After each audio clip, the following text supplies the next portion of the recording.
అవును. మనకు అందించిన ఒక మూలంలో ఒక వాక్యం ఉంది. అది నన్ను మ్, చాలా రోజులుగా ఆలోచింపజేస్తుంది. చర్య సమతుల్యతను పునరుద్ధరించింది, కానీ పునరుద్ధరణ అనేది ముగింపు కాదు. ఈరోజు మనం the vigilance of restored balance అనే భాగం గురించి కొంచెం లోతుగా మాట్లాడుకుందాం. అంటే మనం ఒక పెద్ద విజయం గురించో ఒక యుద్ధం గురించో కాదు మాట్లాడబోయేది. ఆ సంఘటన తర్వాతొచ్చే నిశ్శబ్దం, ఆ ప్రశాంతతలో దాగి ఉన్న అసలైన సవాలేంటి దాని గురించి చూద్దాం. అవును. ఈ ఆలోచన చాలా ఆసక్తికరంగా ఉంది. ఎందుకంటే సాధారణంగా కథలన్నీ క్లైమాక్స్తో ఆగిపోతాయి కదా. హీరో గెలుస్తాను అంతా సవ్యంగా అయిపోతుంది. కాని ఈ మూలం మన దృష్టిని అక్కడి నుండి ముందుకు తీసుకెళ్తుంది.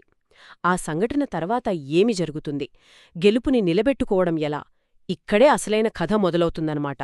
సరిగ్గా అదే.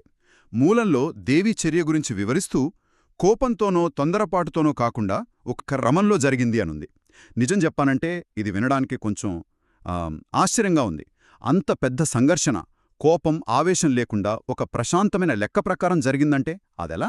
అది సహజమైన సందేహమే.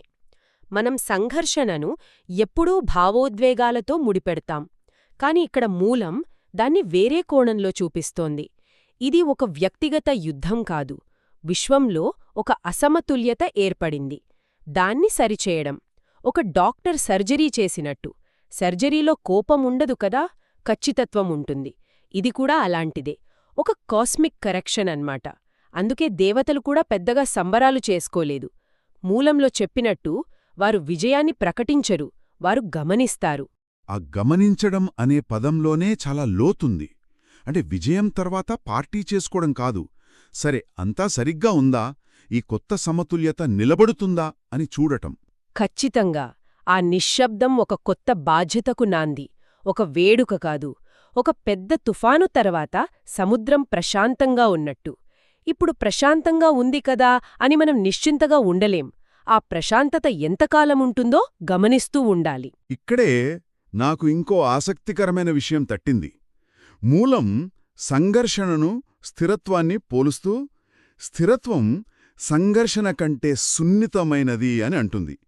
ఇది మొదట వింతగా అనిపించట్లేదా? సంఘర్షణంటే విధ్వంసం, గందరగోళం, అది ప్రమాదకరమైనది. మరి శాంతి ఎలా విధ్వంసం కంటే సున్నితమైనదవుతుంది? అవును, మొదట వినడానికి అలాగే ఉంటుంది. కాని దీనికి మూలం ఒక అద్భుతమైన తర్కాన్నిస్తుంది. సంఘర్షణ కనిపిస్తుంది, స్థిరత్వం సూక్ష్మంగా ఉంటుంది. ఒక ఉదాహరణ చెప్తాను. మీ ఆఫీస్లో ఒక పెద్ద ప్రాజెక్ట్ సరిగ్గా నడవట్లేదనుకుందాం.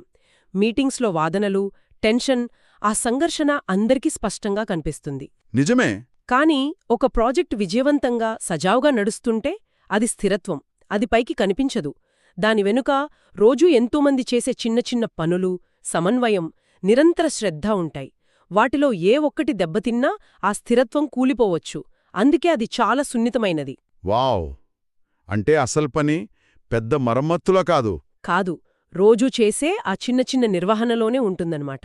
ఒక విప్లవాన్ని తీసుకురావడం ఒకెత్తైతే ఆ విప్లవం ద్వారా వచ్చిన దాన్ని కాపాడుకోవడం మరో ఎత్తు.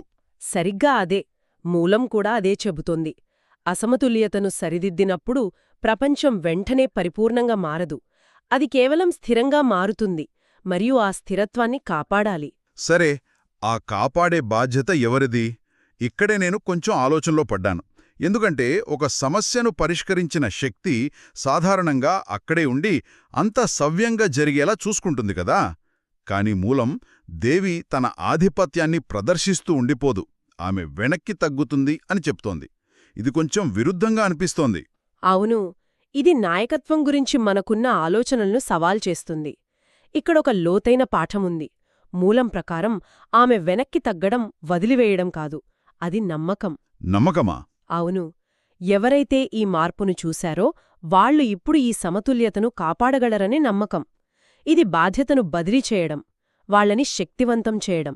అంటే ఒక ఉదాహరణను నెలకొల్పి, చూశారు కదా, ఇది సరైన మార్గం, ఇప్పుడు దీనిని కాపాడటం మీ వంతు అని చెప్పినట్లేనా? నాకు నా మొదటి మేనేజర్ గుర్తొస్తున్నారు. ప్రతి చిన్న విషయానికి ఆమె నిర్ణయం తీసుకునేవారు. మేమేమీ నేర్చుకోలేదు. కాని ఆ తర్వాత వచ్చిన ఇంకో మేనేజర్ మాకు అన్నీ నేర్పించి, ఇప్పుడు ఈ ప్రాజెక్ట్ మీది అని పూర్తి బాధ్యత ఇచ్చేశారు. మొదట భయమేసింది, కాని అప్పుడే మేం నిజంగా ఎదిగాం. ఇది కూడా అలాంటిదేనా? అద్భుతమైన పోలిక. సరిగ్గా అదే. మూలంలో ఒక శక్తివంతమైన వాక్యముంది. శక్తి జోక్యం చేసుకుంటుంది, క్రమశిక్షణ నిలబెడుతుంది. అంటే దైవిక శక్తి లేదా ఒక గొప్ప నాయకుడి పాత్ర దారి తప్పిన వ్యవస్థను సరిదిద్దడం వరకే. ఆ తర్వాత ఆ వ్యవస్థను నిలబెట్టాల్సింది అక్కడి ప్రజల క్రమశిక్షణ, వారి అవగాహన. ఓ, అంటే ఇది అధికారాన్ని పైనుండి బలవంతంగా రుద్దడం నుండి సామూహిక బాధ్యత వైపు మారినట్లుగా ఉంది.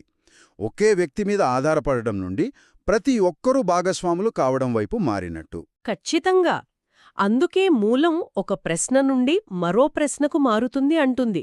ఎవరు చర్య తీసుకుంటారు అనే నాటకీయమైన ప్రశ్న నుండి ఎవరు జాగరూకతతో ఉంటారు అనే నిశ్శబ్దమైన ప్రశ్నకు మారుతుంది. ఆ, చర్య అనేది ఒక సంఘటన, ఒకసారి జరుగుతుంది.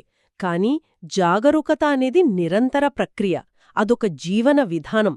అంటే బాధ్యత వికేంద్రీకరించబడింది.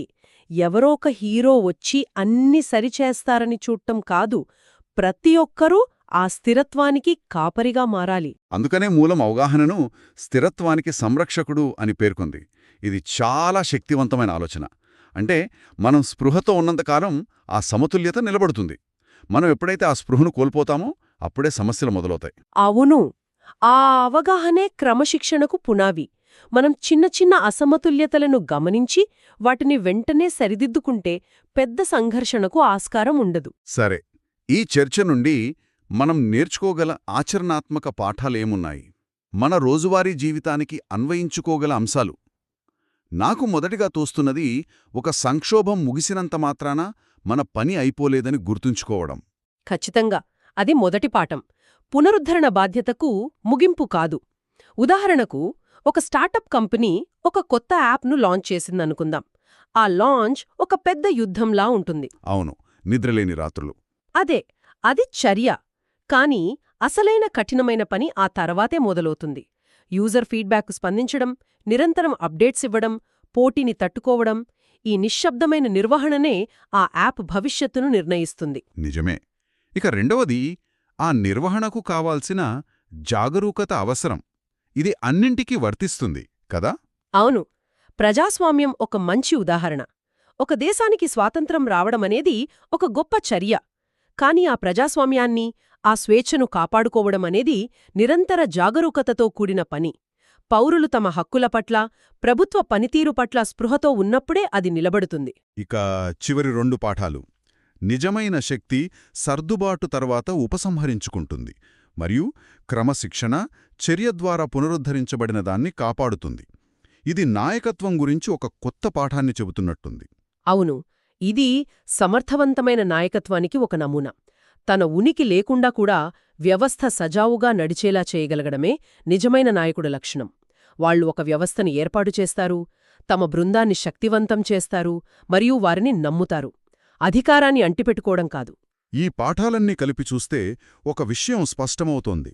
నాటకీయమైన చర్యలు మన దృష్టిని ఆకర్షిస్తాయి, కాని నిజమైన పురోగతి, శాశ్వతమైన మార్పు ఆ నిశ్శబ్దమైన నిరంతరమైన క్రమశిక్షణతోనే సాధ్యమవుతుంది. ఖచ్చితంగా. అందుకే మూలం భయం స్థానంలో క్రమశిక్షణ వచ్చింది కాబట్టి కాదు, ధర్మం దాని సరైన స్థానానికి తిరిగి వచ్చింది కాబట్టి విశ్వం ప్రశాంతంగా ఉందని చెబుతుంది. ఇది శిక్ష మీద ఆధారపడిన వ్యవస్థ కాదు, సహజమైన క్రమం మీద ఆధారపడిన వ్యవస్థ. కాబట్టి ఈరోజు చర్చలో మనం తెలుసుకున్నది ఏమిటంటే, నిజమైన విజయం ఆ గొప్ప చర్యలు కాదు, దాని తరువాత వచ్చే నిశ్శబ్దమైన, జాగరూకతతో కూడిన స్థిరత్వంలో ఉంటుంది. ఇది ఒక నాటకీయ సంఘటన నుండి నిరంతర చైతన్య స్థితికి మారడం లాంటిది. అవును, ఈ చర్చ యొక్క ప్రధాన సారాంశం అదే. ఒక చర్య యొక్క పరిపూర్ణత ఆ చర్యలోనే కాదు, అది సాధించి నిలబెట్టిన స్థిరత్వంలో ఉంటుంది. ఆ స్థిరత్వానికి మనం చెల్లించాల్సిన మూల్యం అవగాహన మరియు జాగరూకత. విజయం ఒక గమ్యం కాదు, అదొక నిరంతర ప్రయాణం. ఈ మూలం మనల్ని ఆలోచింపజేసే ఒక చివరి ప్రశ్నతో ముగుస్తుంది. అది ఒక ముగింపులా కాకుండా ఒక కొత్త ఆలోచనకు ప్రారంభంలా అనిపిస్తుంది. అవును, జాగరూకత యొక్క ప్రాముఖ్యతను ఇంత వివరంగా చెప్పిన తర్వాత కథనం ఒక కీలకమైన ప్రశ్నను లేవనెత్తుతుంది. కాని జాగరూకత బలహీనపడినప్పుడు ఏమి జరుగుతుంది? ఇది ఒక హెచ్చరిక లాంటిది. స్థిరత్వం శాశ్వతం కాదు, దాన్ని కాపాడకపోతే అది మళ్ళీ దెబ్బతింటుంది అని గుర్తుచేస్తుంది. ఇది సమతుల్యత మరియు అసమతుల్యత యొక్క చక్రీయ స్వభావాన్ని మనకు పరిచయం చేస్తుంది. మన జీవితాల్లో, మన సమాజంలో సమతుల్యతను కాపాడ్డంలో మన పాత్రేమిటి అని లోతుగా అన్వేషించడానికి ఇది మనల్ని ఆహ్వానిస్తుంది.